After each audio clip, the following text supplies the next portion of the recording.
नमस्कार दर्शक बंधु पाणीपाग अपडेट रे आपनको स्वागत।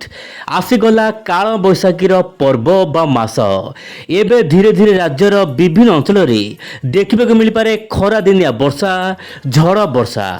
तेबे आसतु ओइंड ओडिया चैनल रे सर्वप्रथम आलोचना करबा पाणीपागर प्रथम अपडेट कौन रही। बंगोपसागर सृष्टि होइतिबा लघुचाप वर्तमान समय घनीभूत होगा लगी। बादल स्थिति यह जना पड़ुछि। श्रीलंका प्रबल वर्षा होउछि एवं 1600 किलोमीटर दूर में प्राय पुरी ठारू बर्तमान केन्द्रीभूत होइछि लघुचाप। एपटे आंचलिक पाणीपाग केन्द्र सूचना दे दर्शक बंधु मालकानगिरी कोरापुट नवरंगपुर कलाहांडी आखपाख अंचल में हाल्का फुल्का वर्षा सहित घड़घड़ी होबार आशंका रही।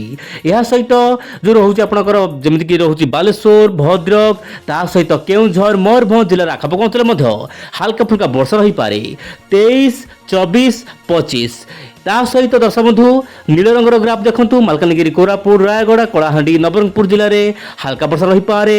या सहित जो रोचे आपंकर उत्तर आभ्यंतरीण उपकूल जमीक पुरी जगतसिंहपुर केन्द्रापड़ा ता सहित रोचे खोर्धा कटक जाजपुर ता सहित जो रोचे आपंकर भद्रक यही सब जिलार स्थान स्थान अति हाल्का फुल्का वर्षा देखा मिल पारे।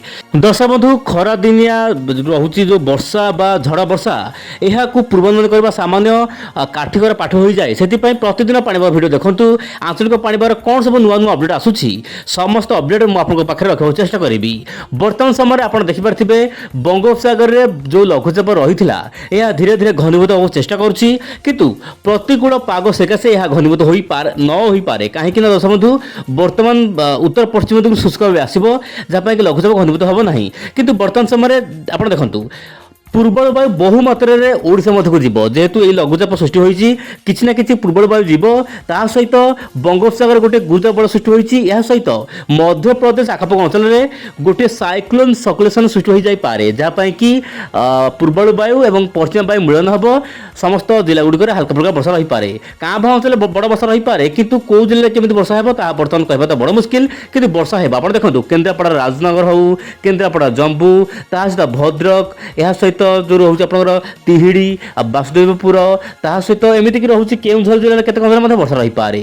खोर्धार भुवनेश्वर कटक आखपाख अंचल वर्षा रही पारे। नयागढ़ जिले में जमीक इटामाटी ता सहित जो रोचे आप हरिकृष्णपुर एपटे जो रोचे खोर्धार बोलगड़ बेगुनिया ता सहित जो रोचे फतेहगढ़ एपटे आप खंडपड़ा यही सब स्थान में वर्षा रही पारे।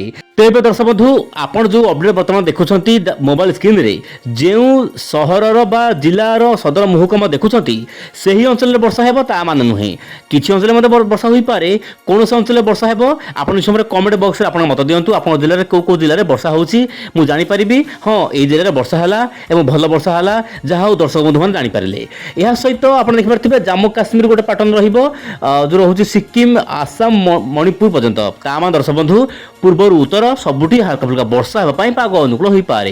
यह सहित जीएपीएस मॉडल पूर्व जो भाव आकलन करुला ताहा सठिक होबार लगी। पूर्वानुमान अनुसार ओडिशा पश्चिमबंग झारखंड एमती बांग्लादेश मध्यमधर वर्षा रही पारे।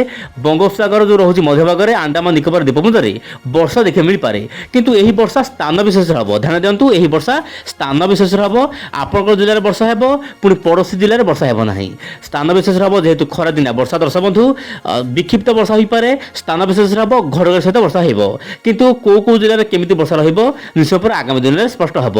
प्रतिदिन पाणीपाग खबर देखंतु ओइंड ओडिया चैनल रे एबे सब्सक्राइब करंतु आपन जिलार नाम निश्चय पर कमेंट बॉक्स में लिखंतु। नमस्कार जय जगन्नाथ दर्शक बंधु।